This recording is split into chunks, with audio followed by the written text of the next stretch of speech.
Halo sahabat yang terkasih dimanapun Anda berada, kembali lagi bersama saya John Sung, Jesus My Savior. Sahabat yang terkasih, pada kali ini saya ingin menjelaskan mengenai alasan pemberian karunia mengadakan mujizat.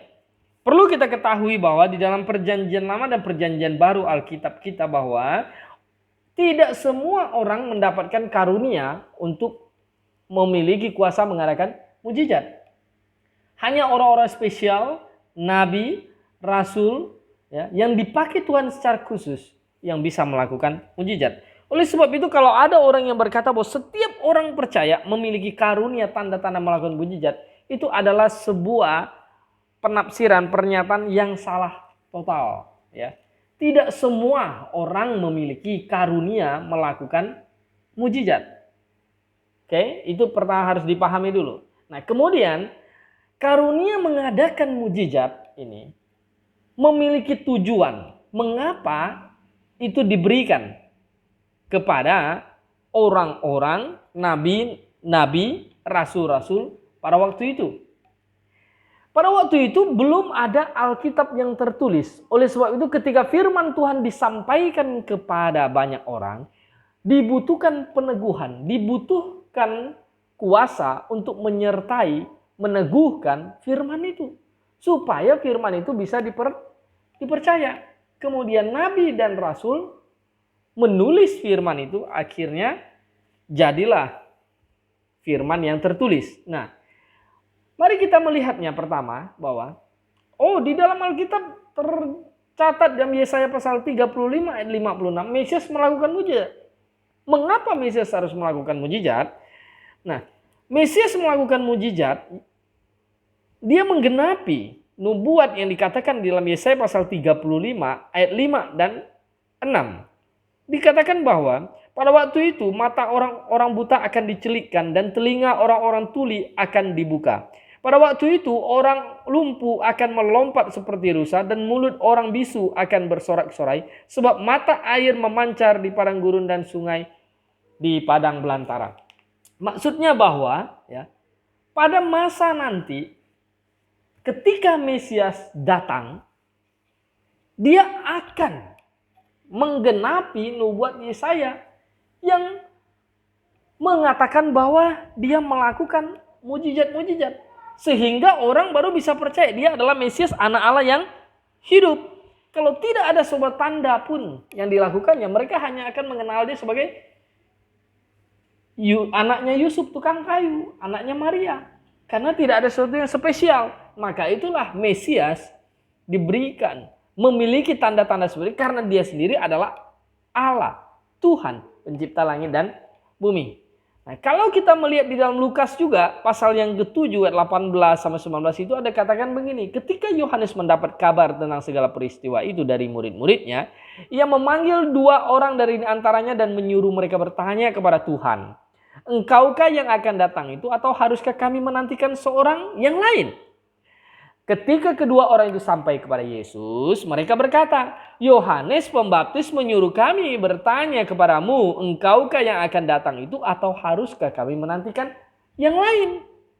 Pada saat itu Yesus menyembuhkan banyak orang dari segala penyakit dan penderitaan dan dari roh-roh jahat, dan ia mengaruniakan penglihatan kepada banyak orang buta.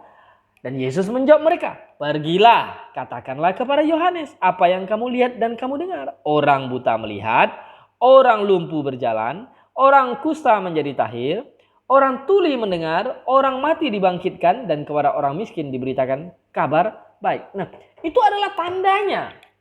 Maksudnya itu bahwa kalian tinggal kasih tahu bahwa saya telah melakukan tanda-tanda ini. Nah, Yohanes akan tahu itu untuk membuktikan bahwa dia adalah seorang Mesias, ya, yang dinubuatkan di dalam kitab Yesaya. Nah, Yesus melakukan mujizat itu.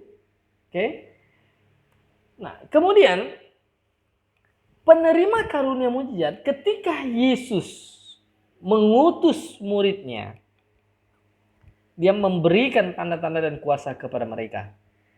Itu kepada rasul-rasul itu. Kenapa? Karena nabi dan rasul ya adalah fondasi dari jemaat. Dasar dari jemaat Kenapa? Karena pada waktu itu belum ada firman Tuhan secara tertulis, maka diperlukan ya,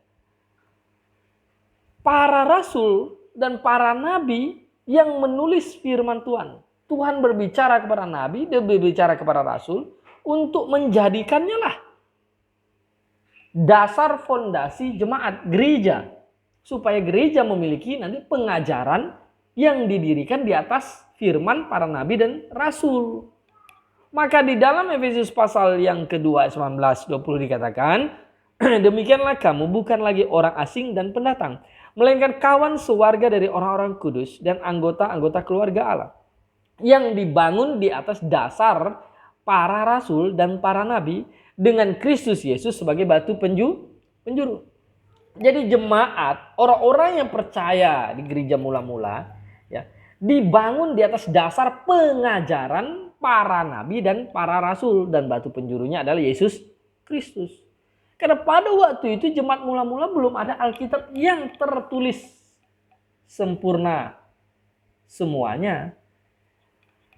Oleh sebab itu jemaat itu menerima pengajaran para nabi dan para rasul. Nah, para nabi dan para rasul ya, mendapat firman kemudian dituliskan. Dalam perjanjian lama kita terus melihat bahwa banyak nubuatan dari para nabi.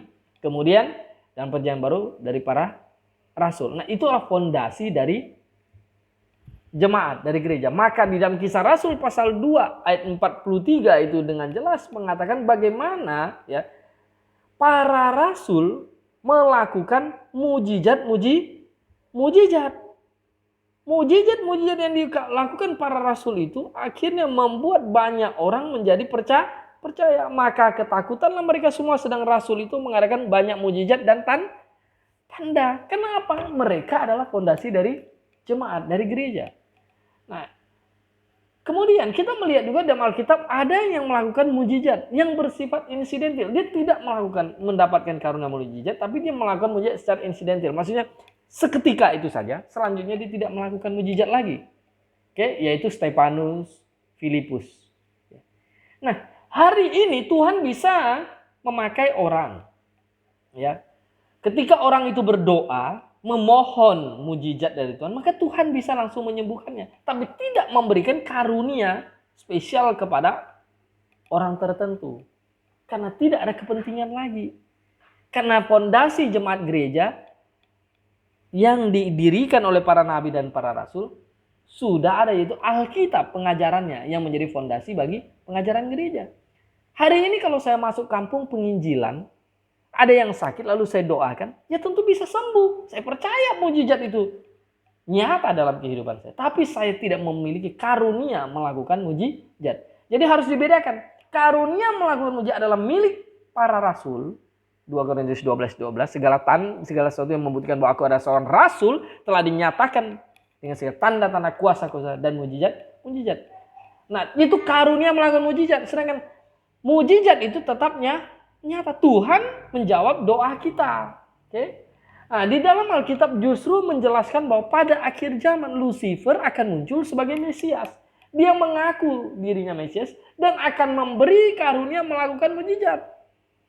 Maka kita lihat di dalam Matius pasal 24 itu bagaimana Tuhan berkata di situ. Jika ada orang berkata kepada Mesias di sini, jangan percaya. Mesias palsu akan muncul dengan tanda-tanda mujizat.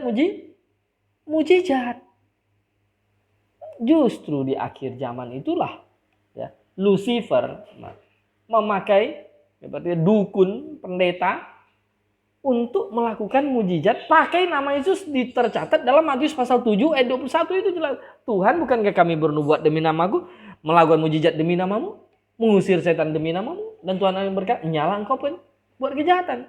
Nah, di dalam 2 Tesalonika juga dengan jelas dikatakan kedatangan si pendurhaka itu dengan disertai dengan rupa-rupa perbuatan ajaib dan tanda-tanda. Jadi di akhir zaman iblis justru akan melakukan mujizat, menyesatkan banyak orang. Nah, sedangkan orang Kristen, anak-anak Tuhan disuruh pergi beritakan Injil.